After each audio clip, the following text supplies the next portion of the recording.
Hey, good evening. Thanks for joining us. We're coming to you from the site of a CNN town hall on the plan to replace Obamacare and the millions of people who've got their finances, their health, and potentially their lives riding on the outcome. Health Secretary Tom Price is the special guest. Final preparations are still underway. It begins an hour from now. We begin, though, with this hour with breaking news, and a lot of it tonight. Just hours before the president's new revised travel ban was set to take effect, one of three federal judges hearing challenges to it put the executive order for now on ice. Quoting from the ruling, quote, "The record before this court is unique. It includes significant and unrebutted evidence of religious animus." Now, among the evidence cited, the interview in March of last year this program did with then candidate Donald Trump. Here's part of that interview that the ruling itself cites. I think Islam hates us, but there is a tremendous hatred, and we have to be very vigilant. We have to be very careful. And we can't allow people coming into this country who have this hatred of the United States. I guess the question is, and of people that are not Muslim. I guess the question is there a war between the West and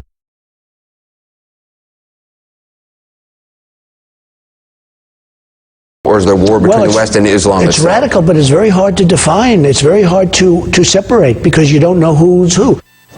So the court cited that interview, also statements made by Stephen Miller recently on television comparing the new executive order to the old executive order. Jessica Schneider has more on the ruling. She joins us now. So what are you learning, Jessica?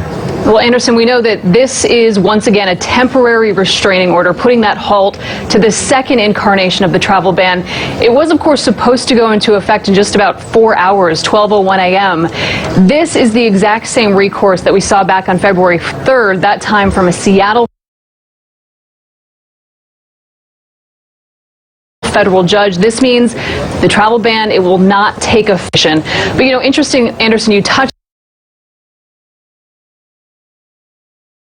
on it. One of the main points from the opinion, the judge there talking about the overall intent on television, talking about how President Trump asked him the best way to legally implement a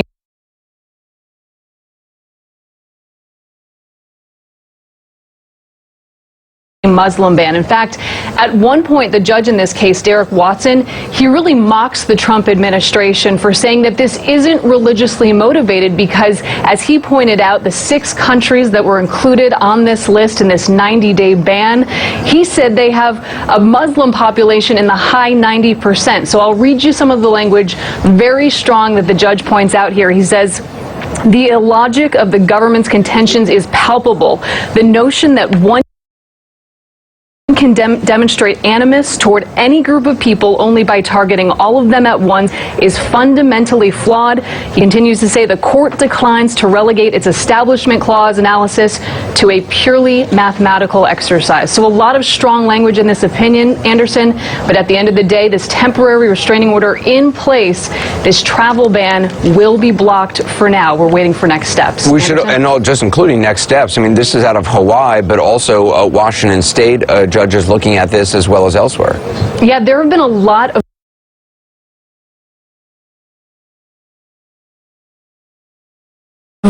lawsuits, as you can imagine, over the past few weeks since this ban was announced. We've seen hearings in Maryland. Also, we're waiting for that ruling out of Washington State, where Judge Robart was the one who ruled back in February. So a lot ongoing, but, you know, this is the one that takes precedent right now and halted. Yeah, Jessica Schneider, appreciate the update. I want to go now to our Jeff Zeleny. He is traveling with the president, who is going to be speaking tonight from Nashville, Tennessee, where the president is also running late. So do you know if the president's delay has anything to do with the court ruling, and has there been any reaction at all so far from the administration? Well, Anderson, the president was informed about this shortly after the ruling was handed down, and I am told his aides and, in fact, the entire White House counsel's office back in Washington was indeed poring over this ruling. And as Jessica was saying, it includes so many of the president's own words from back in the campaign trail, as you were playing earlier, to his tweets and other things his advisors have said. But we do believe that he is going to address this tonight at the campaign rally. You can probably hear behind me here Lee Greenwood is singing "God Bless the USA." This feels like a campaign rally. Indeed, it is a campaign rally. And in some respects, it's back to the drawing board for this president.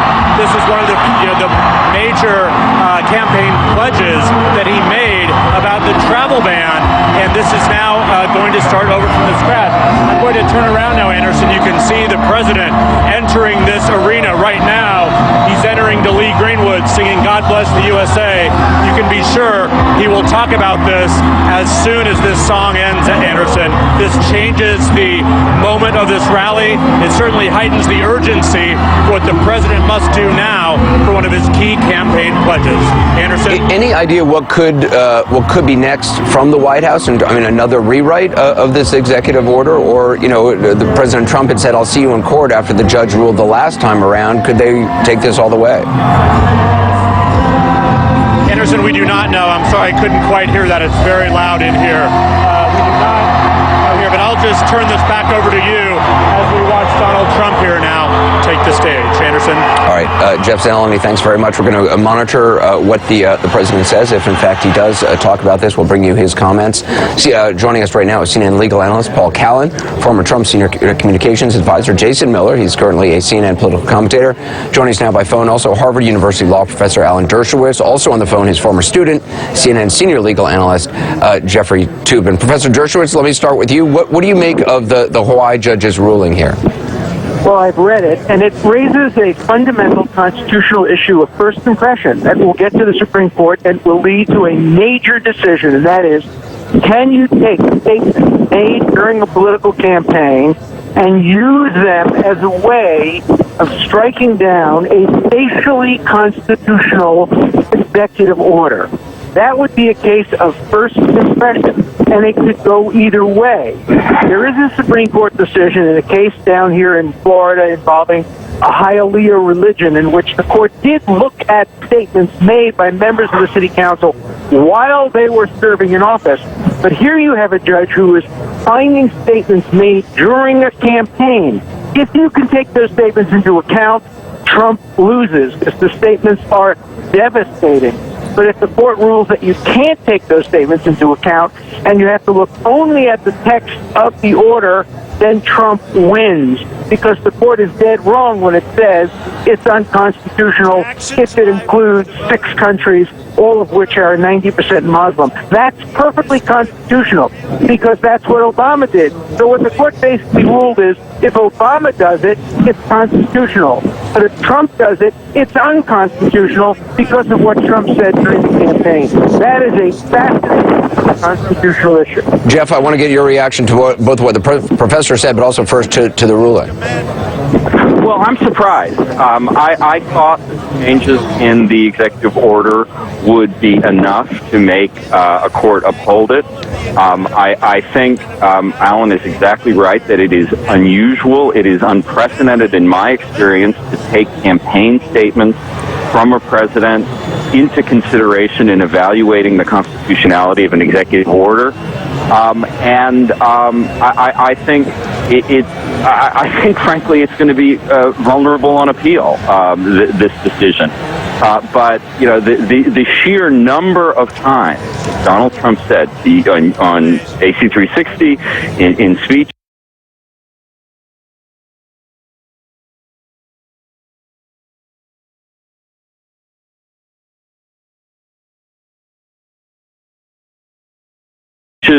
That he wanted a Muslim ban. That is what really has come back to haunt him, and that is just not how courts usually. Well, you know, Jeff, to your point, it's also interesting because the court also referenced Stephen Miller, who's obviously an advisor in Donald Trump's White House, Fox News, talking about the new travel ban. And I want to read what he said about the new one as compared to the old. He said, fundamentally, you're still going to have the same basic policy outcome for the country, but you're going to be responsive to a lot of very technical issues that were brought up by the court, and those will be addressed. But in the terms of protecting the country, those basic policies are still going to be in effect. So it wasn't just comments the president himself made as a candidate. This was while President Trump was in the White House, and now they're pointing the finger at Stephen Miller. That's true, but I mean, if you listen to what Stephen Miller said there, I mean, frankly, I don't think it's all that objectionable. I mean, he said we are protecting the country, and we are going to do it the best way we can. And the fact that these countries are Muslim, predominantly Muslim, is not what this case is about. The administration asserted it's about protecting the country. I don't Obviously the judge thought all that language was just a pretense. This was all about Muslims. It wasn't about safety. But the president has broad authority in this area. And I just think courts are going to be very reluctant, other courts, to second guess in these circumstances. Yeah. Jason, to that point, as Jeff said, the president traditionally does have broad authority and what needs to be done to keep the country safe, as opposed to some court in Hawaii or in Washington or elsewhere. What do you think the White House's next move is going to be? Well, we'll see. Obviously, the president's speaking at this moment, and I imagine that he'll be diving into this very shortly. But while I'm not a lawyer, I think there are a couple common sense things that I can point out here. Number one, this appears to be a very politicized ruling. Even saw some of the question marks being raised by Jeff and with Alan for the fact that the administration took their time. They feel that they got this right. They put it out there with a 10-day period, and for just tonight for this to be happening, I think this really reeks of political opportunism and playing political games. The other thing too is when you look at voters around the country, they want to see a president out there creating jobs and want to see it keeping the country safe. This is exactly what that's going to. And going to your point about what Stephen Miller was saying, Stephen Miller was simply making the case that the president and the administration want to keep the country safe. And so for this judge, this really seems like an outlier to go and do this. I think it's going to backfire. I think it's going to look terrible. I think when people are fed up and distrustful of our court system, they can point to something like this. Paul, just in terms of the ruling, I want to get your reaction to this. The judge said the illogic of the government's contentions is palpable. The notion that one can demonstrate animus toward any group of people only by targeting all of them at once is fundamentally flawed. That gets to the argument that, well, this isn't an attempt, a Muslim ban, because it only targets people from 6 countries. Yes, and the entire focus of the Hawaiian judge's ruling was on the Establishment Clause. That is, that this is religious-based discrimination against Muslims. And the decision reads like a very angry in 2013, something I'm sure that Mr. Trump will bring up. But I think confirmed unanimously. Yeah, confirmed unanimously. But I think another argument that the Trump administration will lodge against this is, if you're going to discriminate against Muslims, why would you only apply this to 6 Muslim countries? Why wouldn't you ban all Muslims? They're going to say this is a limited, targeted ban on countries that don't have a good vetting process for people who try to enter the United States. Now, on the other hand, the most damaging thing in this opinion, Anderson, I think, is Rudolph Giuliani's quotation. And that is Giuliani saying that Trump asked him, how do we do a legal Muslim ban? So it sounds like this was planned really to ban Muslims as opposed to only potential terrorists. Professor Dershowitz, what options does the White House have here now? I don't think they can go back now and say we're going to do a third effort at this. I think they have to litigate and litigate hard. I think that they're going to do is ask for an expedited appeal to the Ninth Circuit to try to get this case up to the Supreme Court. They would like to get this to the Supreme Court after Justice Gorsuch is confirmed. But even without Gorsuch on the court, I think they have a very substantial chance of winning, even among 8 justices. But the real risk is if the Ninth Circuit rules against them and it gets decided 4-4, they lose. That's why they're going to want to wait until Gorsuch is confirmed, and that's why next week's hearings are going to be important. Will the Democrats try to delay Gorsuch's confirmation so that they don't have a full complement of justices when it gets up there? It's very complicated at this point. All right, Professor Dershowitz, Jeffrey Toobin, Jesse Miller, thank you, Paul Callan as well. We're monitoring the president's remarks. We're going to bring them to you when he's talking about this. Also now, there's more breaking news tonight, the question about the allegations that President Trump made about former President Obama wiretapping his phones. The White House appears to be changing the meaning of the word wiretapping or trying to redefine it in some way. We're keeping them honest next. And also later, Will Blitzer and Dana Bash hosting a CNN special town hall on health care on changes to the Affordable Care Act and President Trump's commitment to insurance coverage for everyone. We'll be right back.